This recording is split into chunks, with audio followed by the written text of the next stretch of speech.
हर छोटे बड़े अपडेट के लिए सब्सक्राइब करें हापुड़ हलचल को और बेल आइकन दबाना ना भूलें। पिछले 24 घंटे के अंदर हमारे देश में 2 ओमिक्रॉन वेरिएंट के केस हमारे इस नेटवर्क के द्वारा डिटेक्ट किए गए हैं कर्नाटका में, जिसकी रिपोर्ट कल रात काफ़ी लेट आई थी, जिसको हम आपके सामने रखना चाहेंगे। RT-PCR टेस्ट में जो कि पिछले 24 घंटे का जो डिटेल हमने आपके सामने सबमिट की है, उसके हिसाब से 10 लोग पॉजिटिव आए हैं। बेंगलुरु में ओमिक्रॉन के 2 मामलों के संपर्क में आए 5 लोग भी पॉजिटिव। कोरोना वायरस के सबसे खतरनाक वेरिएंट ओमिक्रॉन ने भारत में दस्तक दे दी है। देश में 2 लोग ओमिक्रॉन से संक्रमित पाए गए हैं। चिंता की बात यह है कि जिस डेल्टा वेरिएंट ने दूसरी लहर में हजारों लोगों की जान ली थी, ये वायरस उससे भी कई गुना ज्यादा खतरनाक है। स्वास्थ्य मंत्रालय के संयुक्त सचिव लव अग्रवाल ने बताया कि भारत में 2 ओमिक्रॉन के केस कर्नाटक में सामने आए हैं। दोनों संक्रमित पुरुष हैं, जिनकी उम्र 66 साल और 46 साल है।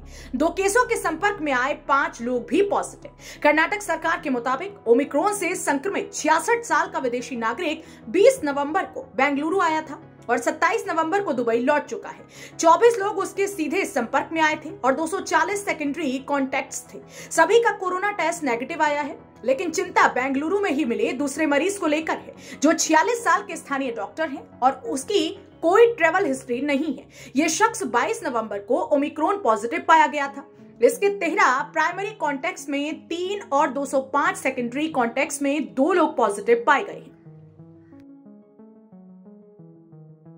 मोस्टली इन सारे केसेस में जो भी ओमिक्रॉन से रिलेटेड हैं, अभी उसमें माइल्ड के करीब सिम्टम्स ही पाए जाते हैं और हमारा फोकस होता है कि उस माइल्ड सिम्टम के लेवल पर ही बेस्ड ऑन आवर प्रोटोकॉल हम उसको इंस्टाकॉग नेटवर्क के द्वारा कैच करके उनको ट्रीटमेंट और उसका फॉलोअप करें। तो अभी जितने भी केसेस इस देश में पाए गए हैं और इवन जितने भी केसेस पूरी दुनिया में रिपोर्ट हुए हैं, उसमें अभी सीवियर सिम्टम्स नोट नहीं किए गए हैं और WHO ने कहा है कि उसकी एमर्जिंग एविडेंस को स्टडी किया जा रहा है।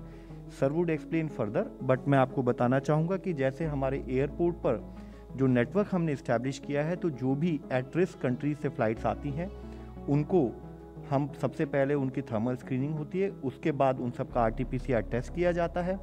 RT-PCR टेस्ट में जो कि पिछले 24 घंटे का जो डिटेल हमने आपके सामने सबमिट की है, उसके हिसाब से 10 लोग पॉजिटिव आए हैं।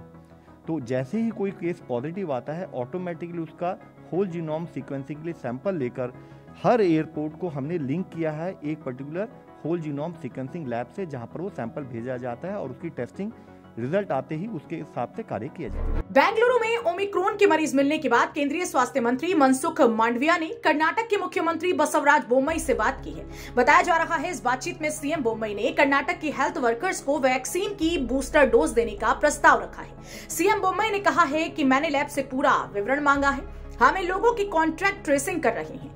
आज दोपहर 1 बजे मेरे स्वास्थ्य विशेषज्ञों के साथ एक बैठक है। पाबंदियों का नया दौर शुरू। ओमिक्रॉन के खतरे को देखते हुए पाबंदियों का नया दौर शुरू हो गया है। दादरा नगर हवेली और दमन दीव में 31 दिसंबर तक नाइट कर्फ्यू लगा दिया गया। दिल्ली में मेट्रो जैसी सार्वजनिक जगहों पर टीके की दोनों डोज नहीं लगी होने पर यात्रा में पाबंदी की तैयारी है।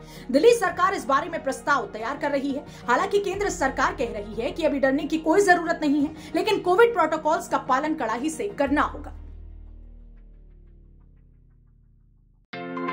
हर छोटे बड़े अपडेट के लिए सब्सक्राइब करें हापुड़ हलचल को और बेल आइकन दबाना ना भूलें।